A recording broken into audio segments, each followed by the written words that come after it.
Life, culture, and current events from a biblical perspective. 2020 on Vision. As you know, there was a significant development in Victoria late last week when it comes to this issue of euthanasia. And since the bill that was presented to the Victorian Parliament in the lower house was voted 47 to 37 to support what's called the Voluntary Assisted Dying Bill 2017, it now goes to the upper house of the Victorian Parliament, and it's likely that it'll be voted on in November.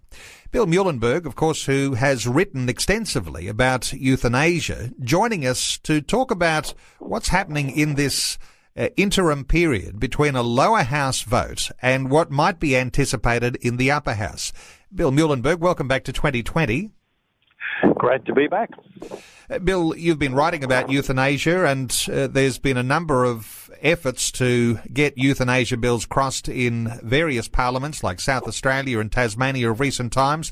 It didn't really surprise you, did it, that the lower house passed the euthanasia bill on Friday? No, it's sadly being pushed all over, much like the homosexual marriage debate. The other side never eats, never sleeps. They keep pushing their agenda.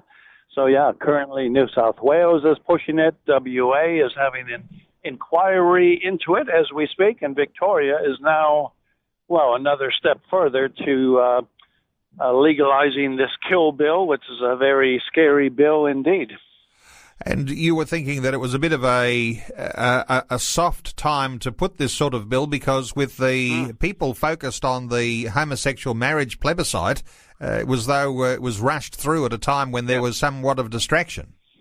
Look, that's exactly what the Dan Andrews Labour government here in Victoria did. They knew everybody was focused on the marriage issue, so they thought they could just sneak it through, while nobody's paying attention. So sadly, they did get it in the lower house, but numbers should be tighter in the upper house, and either end of October, very early November, that vote will be taken. So, of course, now we have to all madly lobby, contact our MPs, do all we can to speak some sense into this issue and let people know that despite the claims of Dan Andrews, who's saying this is it's going to be the world's safest euthanasia bill, well, there is no such thing as a safe kill bill. When you kill people, it's never safe, certainly not for them.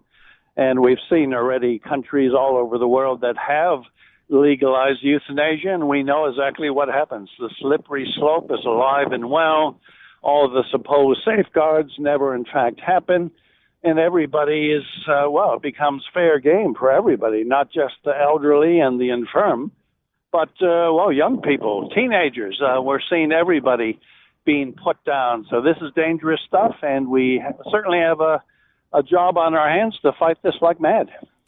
Well, Bill, palliative care is the alternative and what people are expecting to work well in our hospital systems. Is there a lacking in the way that palliative care, geriatric care, is in fact being undertaken in Australia? Do you monitor those sorts of things? Yeah. Well, look, there tends to be a inverse relationship, both here and overseas. Whenever you put all your emphasis on legalized euthanasia, well, then you don't get the resources into palliative care. We see that in Holland, we see that in Belgium, and so many other places. You think we can just bump people off, we can, free up hospital beds, save money. Why worry about putting extra expense, time, and effort into keeping patients comfortable and looked after? So, there is a real diminution of palliative care whenever jurisdictions push for euthanasia, but that's exactly what we should be doing. We should be emphasizing palliative care, looking after those who can't look after themselves.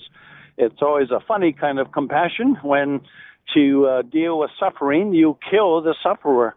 It's a misplaced compassion, and it just results in dead people. So kill bills are a fundamental violation of the principle of do no harm that goes back for millennia. So, yeah, we should be looking at palliative care, but sadly, some of these governments have no concern about it whatsoever. Bill, what sort of effect have you noticed in all of the research you've done and in the writing of your book about families and the response, the way that families change when there is legislation that allows euthanasia?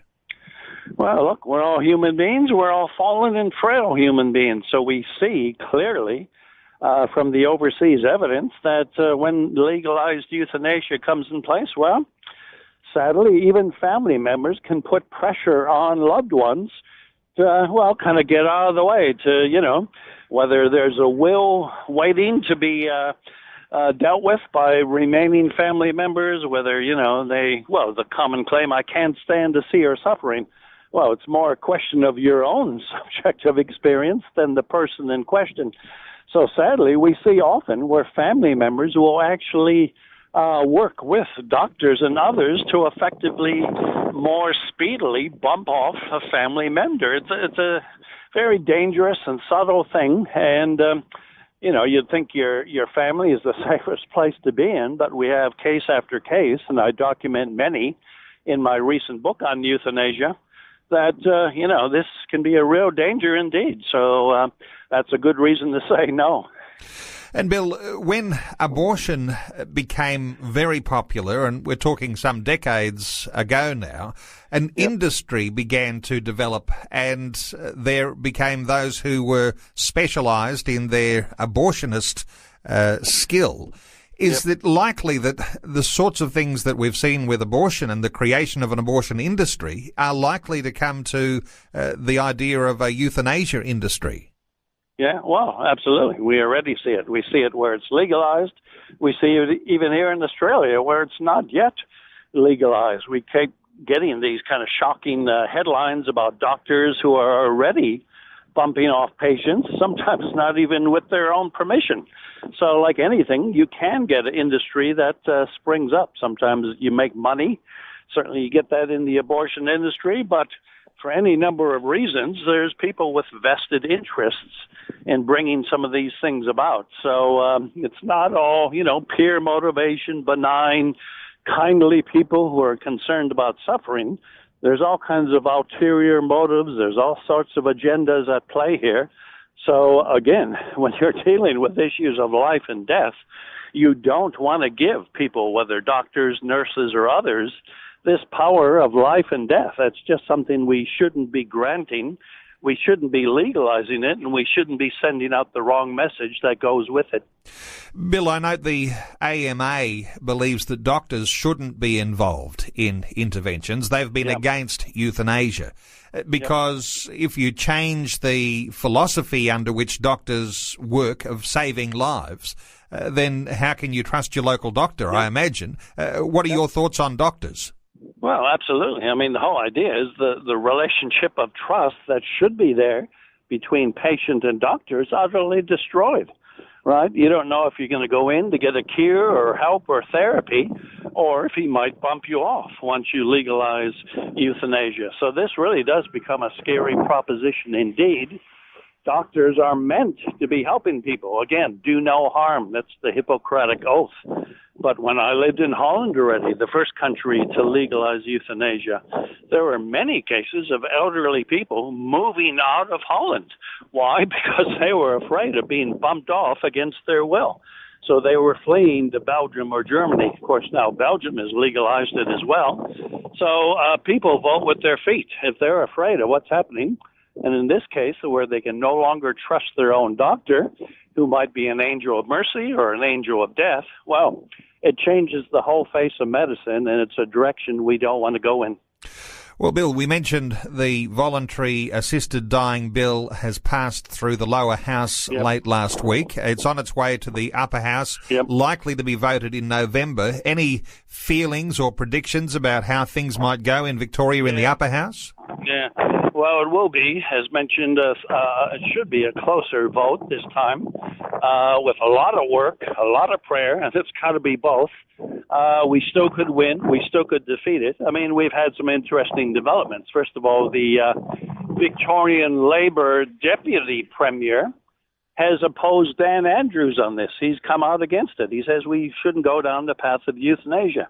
Former Prime Minister Paul Keating has come out and said this. And now, just today, former Prime Minister Kevin Rudd has also said, contrary to his Labor colleagues, we don't want to legalize euthanasia. It's way too dangerous. So between some of these heavyweights coming out, and of course people like Tony Abbott as well, look, it's going to be tough.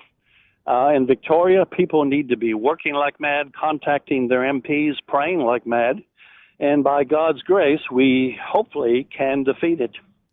So we've got former prime ministers sounding the alarm bells. It'd be interesting to see how those upper house MPs in Victoria respond to the sort of pressure that will be coming. Bill Muhlenberg, let me point people to a book that you wrote, as you mentioned recently. It's called The Challenge of Euthanasia. People can get that when they go onto your website at billmuhlenberg.com.